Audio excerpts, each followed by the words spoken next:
Not everything we love to do is an easy task, and this statement rings especially true for certain aspects of language learning. Here are 6 of the hardest languages for native English speakers to learn. But hey, even though they're hard, we're not ones to shy away from a challenge. Before we jump in, make sure to subscribe to our channel.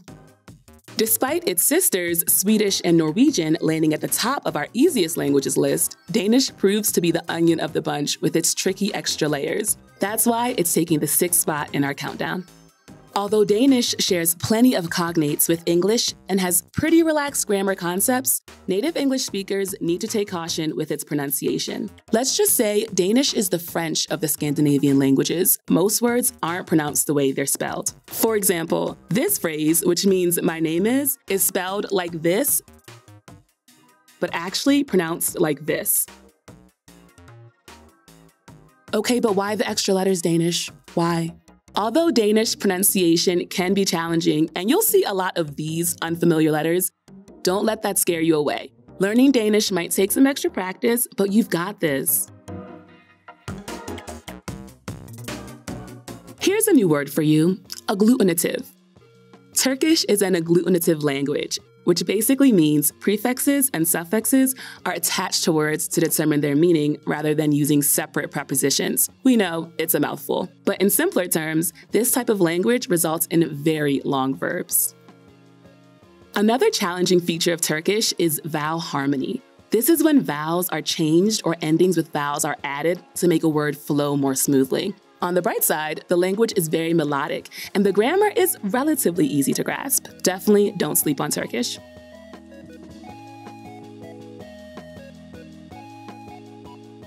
Say privyet to number 4 on our list, Russian. A defining characteristic of Russian is the Cyrillic alphabet.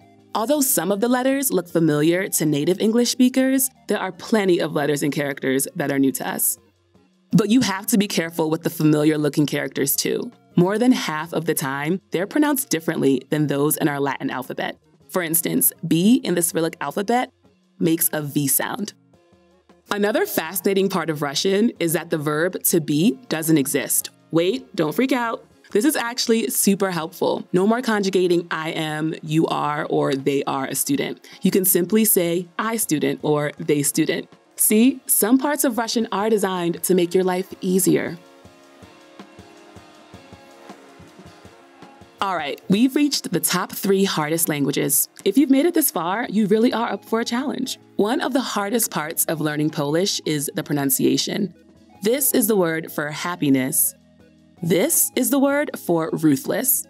Yeah, the Polish language can come across as ruthless sometimes, but we're just getting started. Polish has 7 grammatical cases. For context, Russian has 6 and English has 4. One benefit of the newer cases is that they give you more ways to describe situations and plenty of room to think outside the box. A big relief for English speakers who learn Polish is the alphabet. Yep, Polish uses the Latin alphabet. So as long as you master how the accent marks are pronounced, you should be good to go.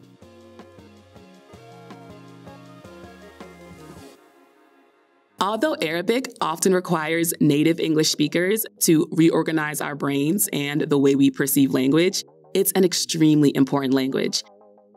In fact, it's an official language of 25 countries. Arabic is also one of the 5 most spoken languages in the world, and this is your sign to go learn it. A main visual difference is the alphabet. Arabic has a non-Latin alphabet with 28 script letters. The script letters can seem challenging, but it's really only 2 more letters than the Latin alphabet.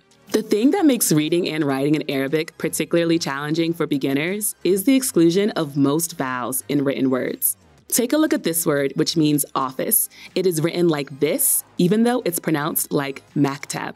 Arabic is also written from right to left instead of left to right, which takes some getting used to. Another thing to get used to are the sounds that don't exist in English, such as this letter, which is produced by bringing the base of the tongue to the back wall of the throat. Remember when you were a child and would create steam on the school bus window on a rainy day? It's kind of like that. These sounds might be unfamiliar, but hey, that's the beauty of learning a language.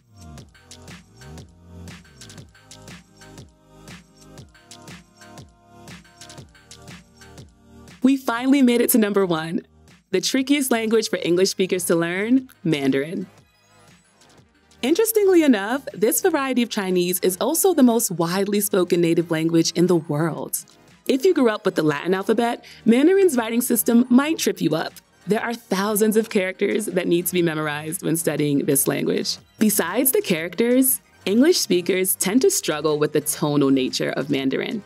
It has 4 different tones, so a single word can be pronounced 4 different ways. For instance, the word ma can mean mother, horse, rough, or scold, depending on how you say it. You wouldn't want to accidentally say, "I'm cleaning my mom," when you mean to say, "I'm cleaning my horse." Yeah, that would be odd. So, there you have it, the 6 hardest languages for English speakers to learn. They may be difficult, but the satisfaction of learning one will make it totally worth the effort. Which one are you gonna go for?